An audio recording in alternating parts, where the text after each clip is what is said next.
অনেক মানুষ এভাবে বলে মৃত্যুর পরের জীবন এটা অযৌক্তিক। অনেকে পরকালের জীবনে বিশ্বাস করে না, সর্বশক্তিমান আল্লাহকেও বিশ্বাস করে না। তাকে যুক্তি দিয়ে বোঝাবো কিভাবে?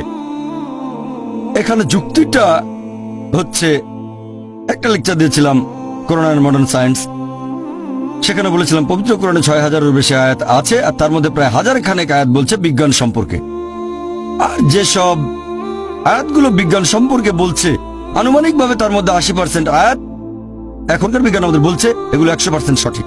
বাকি ২০% আয়াত সম্পর্কে এখনো জানতে পারিনি। তার মধ্যে একটা হচ্ছে পরকালের জীবন। বিজ্ঞান এখনো এতটা উন্নত হয়নি যে পরকালের জীবনকে প্রমাণ করে দেখাবে। বিজ্ঞান এখনো বেশ দোজক প্রমাণ করতে পারেনি, জিনের অস্তিত্ব প্রমাণ করতে পারেনি। এরকম ২০% আয়াত এখনো প্রমাণিত হয়নি পবিত্র কোরআনের আয়াত। তাহলে কি অন্ধভাবে পরকালের জীবনে বিশ্বাস করছি? এখন একজন মানুষকে এই পরকালের জীবন সম্পর্কে কিভাবে বোঝাতে পারি?